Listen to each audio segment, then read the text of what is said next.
Well, welcome to Queer History 101. You're not in front of the speaker. Can everyone hear me? Yes. Yes. Excellent. I like that. No exception for you. You troublemaker. You've got my eyes on you. Well, welcome to Queer History 101 with me, Joey Esquire. So hopefully we're going to learn a few facts today about queer history. So we're going to start with cowboys.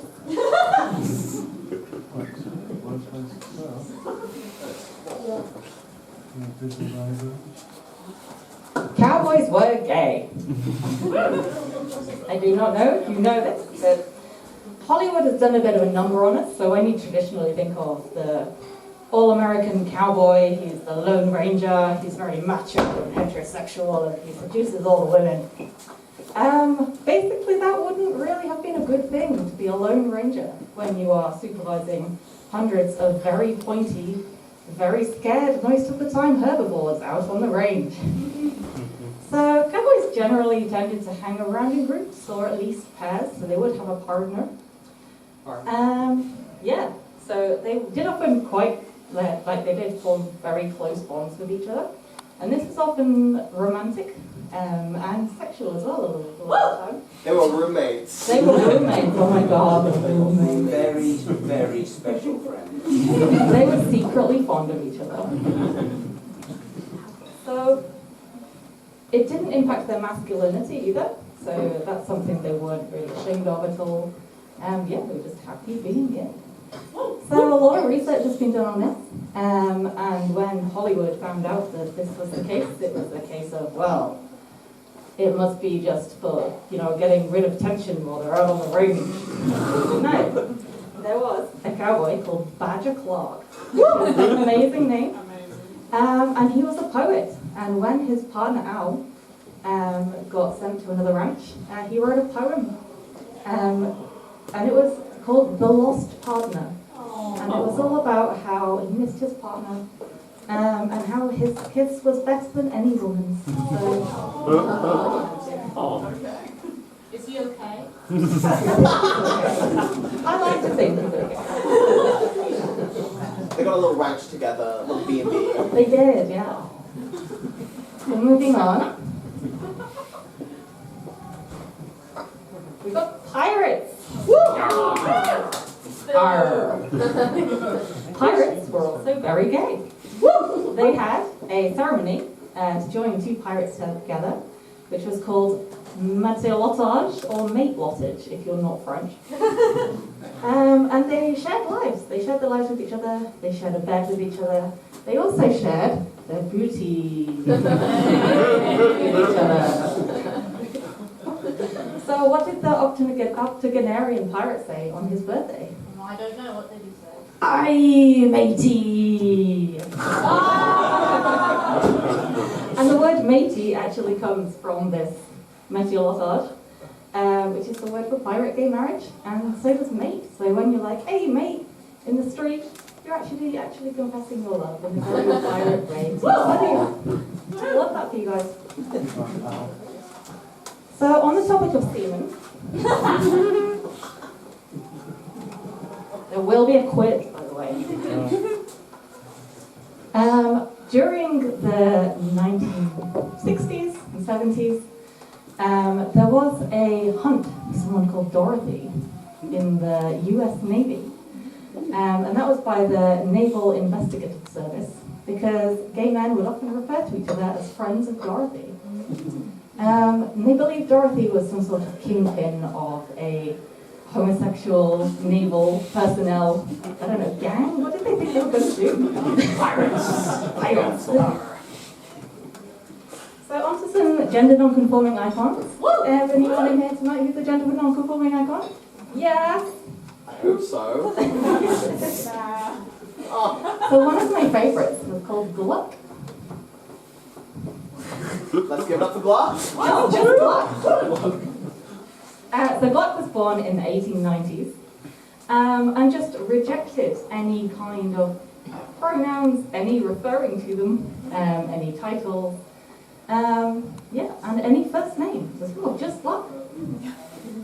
So Gluck was an artist. They were very open about lesbian relationships that Gluck had. And they went as far as to resign as the vice president of the art society that they were part of when the art society wrote Miss Gluck on their letters. Icon. So, Right? So basically Gluck said, gender? Nah. And the homosexual K. You expect a heterosexual K? in this DNDK Kabaret, Come on in. spelled with a homosexual K. So going further back to ancient Egypt with some more gender non-conforming icons, we have Hatshepsut. Woo! Woo! Okay, spelling.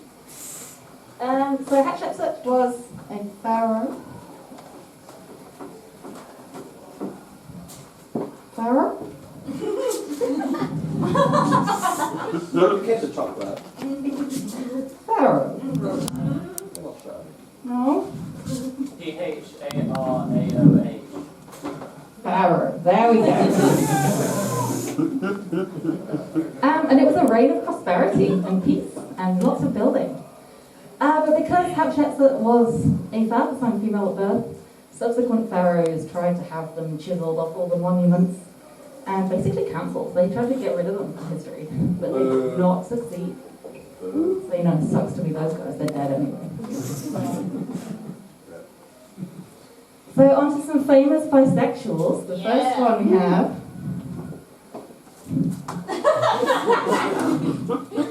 Average English teacher.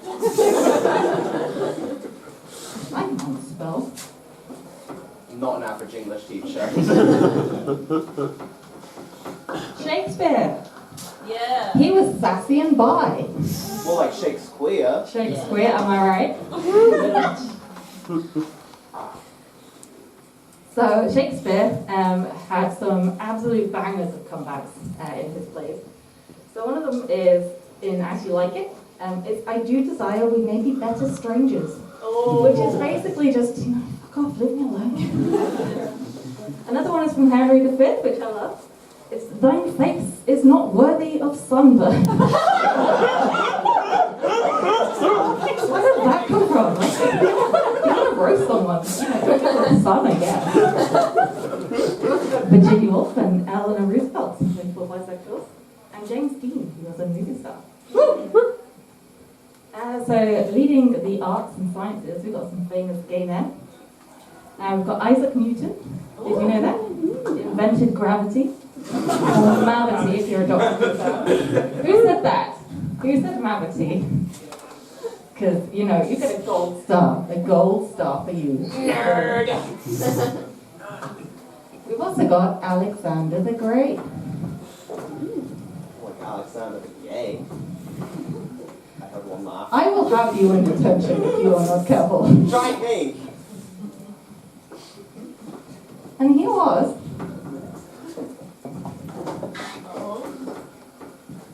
on Power Bottom. Give it up for Alexander the Great. What Michelangelo. Thank you very much. He was amazing. So Michelangelo. One thing I love about Michelangelo being gay, and also it just annoys like right-wing Christian American people if they find out about it. So the depiction of Jesus that's quite often used is actually Michelangelo's lover. So, you know, that picture of Jesus you've got in your house, yeah, that was modelled on a gay twink. Love that for you. He said, "This is my body." Yeah. And he ate. And he ate. There's some famous lesbians as well. Come on, the lesbians out. We've got Florence Nightingale, who was a lesbian, healed a lot of people. We've got Emily Dickinson, and we've also got Jane Austen. Yes. Who was also, I've got a question at the back here.